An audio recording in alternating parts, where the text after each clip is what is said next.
we'll go to Eric Melillo. And Eric, I probably don't have your last name right. This is your first time at this committee. Welcome. You got 4.5 minutes. Go to it. Thank you, Mr. Chair, and you did get it right, so very good job. Most people don't get it on the first try. I would like to direct my questions to our representatives from the Stratford Festival, and I know that we have our Conservative Deputy House Leader on the call right now, who is a strong supporter of the Stratford Festival as well, and the huge draw that it brings to southwestern Ontario. But I'm an MP from northwestern Ontario, representing the riding of Kenora, and I think that we are very similar in the sense that in normal times, we're a hotspot for domestic and international tourists. But right now, we have many small businesses who are relying on those tourists, not just hotels and camps, as you've previously mentioned, but restaurants, retail stores, and a number of other businesses who are being hurt by this, and I'm sure that the economy in Stratford is very similar to that.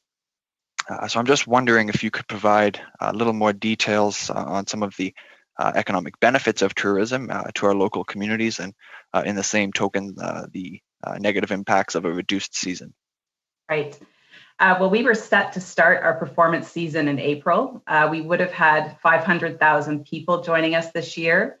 We were going to open a brand new theater, a new Tom Patterson theater. So we were really set for a very exciting season. Based on a study by the Conference Board, each visitor to the festival spends roughly $300. And that is an exponentially higher number among our US visitors, which represents about 25% of those people who come to Stratford. And people who come from the US they tend to be very loyal. They're very supportive of the core mandate of the Stratford Festival. They see something here that they can't get anyplace else in North America. And I'm sure that's the same in Kenora, that you're offering something that is so unique. And in the absence of the theater this year operating, we're going to see, I'm sure, lots of these small businesses in the community struggling to stitch together a year. We are working with the Economic Development Corporation, Invest Stratford, to help think about ways to draw visitors and to keep Stratford in their minds. And something that we're doing is a film series. We were able to film 12 of our productions, and we're airing them on a free film festival over the last, starting April 23rd and into the next few weeks. And that's playing a very important role to stay connected to people and also to reach out to new people. We're seeing people view these films from Japan and South America and across the country and around the corner. I think that it has exposed us to a new audience, but also kept us connected. So I think the community is going to see a major absence this year.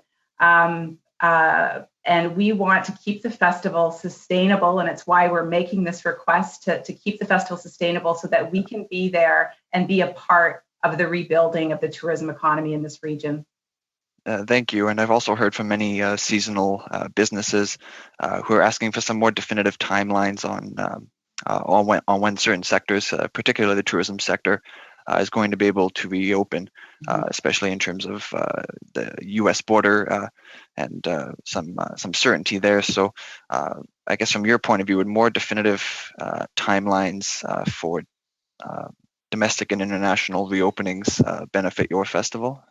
It would, and we're looking closely at what's happening in other countries and how the restart is happening. We have the benefit of watching some other countries and seeing how not just how governments are handling it, but also what is the readiness for people to gather. So we're watching that closely, and then we're responding as we think about our plans for reopening. How can we reopen in a way that is going to be comfortable and safe and accessible for people? Yeah, and I think I'm running thin on time here, so I'll just ask. 20 seconds. Go ahead, Eric. Thank you. I'll just ask if you can expand maybe a little bit more on some of the reopening plans for after COVID, or how that's going to work in terms of dealing with this crisis going forward. Sure. We're looking at a number of scenarios for the 2021 season. So going into next year, we're looking at the productions we might do, some things that we had on the playbill for 2020, bringing some of those back, looking at some other things that maybe are smaller productions. And also we're looking at how to use our facilities. We have an 1,800 seat theater, 1,100 seat theater, so we have some space to have some social distancing. So looking at the programming, looking at how we receive people into our buildings.